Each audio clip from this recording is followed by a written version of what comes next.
ಜೈ ಹಿಂದ್, ವಂದೇ ಮಾತರಂ. ಜೈ ಹಿಂದ್. ನಾನು ಯೋಧನ ಟೀಮನ್ನು ಮತ್ತು ದಾಮು ಅವ್ರನ್ನ ನೋಡ್ತಾ ಬಂದಿದ್ದೀನಿ. ಗ್ರೌಂಡ್ ಲೆವೆಲ್ನಲ್ಲಿ ವರ್ಕ್ ಮಾಡೋದು, ದೇಶದ ಬಗ್ಗೆ ಧಾರಾಳವಾಗಿ ಕೆಲಸ ಮಾಡೋದು, ತಮ್ಮ ತನು ಮನ ಧನವನ್ನು ನಿಜವಾಗಿ ದೇಶ ಸೇವೆಗೆ ಅರ್ಪಣೆ ಮಾಡ್ತಾ ಕೆಲಸ ಮಾಡ್ತಾ ಇರೋದನ್ನು, ಯುವಕರನ್ನು ಸಂಘಟಿಸ್ತಾ ಇರೋದನ್ನು, ಸಮಾಜಮುಖಿ ಕಾರ್ಯಕ್ರಮಗಳನ್ನು ಆಯೋಜನೆ ಮಾಡ್ತಾ ಇರೋದನ್ನು ನಾನು ನೋಡಿದ್ದೀನಿ. ಒಂದು ಸಲ ನನಗೆ ನೀವು ಚೀಫ್ ಗೆಸ್ಟ್ ಆಗಿಯೂ ಕರೆದಿದ್ರಿ. ನಿಜವಾಗಿಯೂ ಈ ಯೋಧನ ಮನಂ ಅನ್ನೋ ನಿಮ್ಮ ಯಲಹಂಕದ ಟೀಮು ಗ್ರೌಂಡಲ್ಲಿ ಕೆಲಸ ಮಾಡ್ತಾ ಇರುವಂಥದ್ದು ಬರೀ ಭಾಷಣ ಅಥವಾ ವಾಟ್ಸಪ್ನಲ್ಲಿ ಶೌರ್ಯವನ್ನು ತೋರಿಸುವಂಥ ಗ್ರೂಪು ಯೋಧನಮನ ಅಲ್ಲ. ಯೋಧನಮನ ಅನ್ನೋದು ನಿಜವಾಗಿಯೂ ಒಂದು ಯೋಧರ ಬಗ್ಗೆ, ದೇಶದ ಬಗ್ಗೆ ಅತ್ಯಂತ ಕಾಳಜಿ ಇರುವಂಥ ಒಂದು ಭೂಮಿ ಮೇಲೆ, ಅಂದರೆ ಗ್ರೌಂಡ್ ಲೆವೆಲ್ನೊಳಗೆ ಕೆಲಸ ಮಾಡ್ತಾ ಇರುವಂತಹ ಒಂದು ಒಳ್ಳೆಯ ಸಂಸ್ಥೆ. ಆ ಸಂಸ್ಥೆಗೆ ನೀವೆಲ್ಲರೂ ಬಹಳ ಒಂದು ಬಲವನ್ನು ಕೊಡ್ತಾ ಇದ್ದೀರಿ. ಅದನ್ನು ಗಮನಿಸ್ತಾ ಇದ್ದೀನಿ ನಾನು.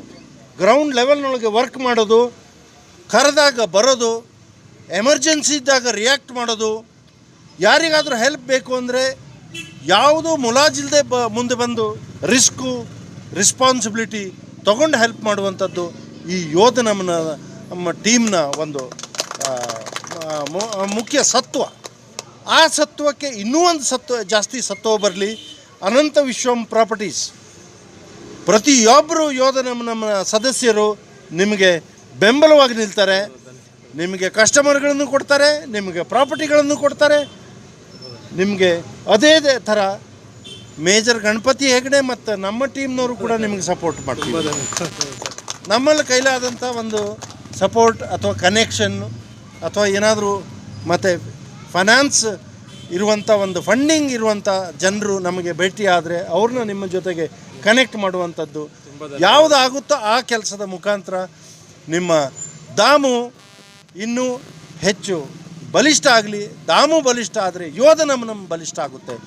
ಯೋಧನಮನಂ ಬಲಿಷ್ಠ ಆದರೆ ಯಲಹಂಕ ಬಲಿಷ್ಠ ಆಗುತ್ತೆ. ಯಾಕೆಂದರೆ ಯಲಹಂಕದಲ್ಲಿ ಬೆಂಗಳೂರಿದೆ ಮತ್ತು ಮಿನಿ ಭಾರತನೇ ಯಲಹಂಕದಲ್ಲಿದೆ.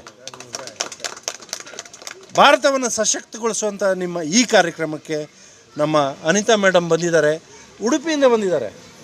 ಇವತ್ತು ವಾಪಸ್ ಉಡುಪಿಗೆ ಹೋಗ್ತಾ ಇದ್ದಾರೆ. ಹಾಗಾಗಿ ಅವರ ಆಶೀರ್ವಾದ ಕೂಡ ನಿಮಗೆ ಇವತ್ತು ಬಂದಿದೆ. ನಿಜವಾಗಿಯೂ ನನಗೂ ಖುಷಿ ಇದೆ, ನಿಮಗೂ ಎಲ್ಲರಿಗೂ ಖುಷಿ ಇದೆ. Yes madam, just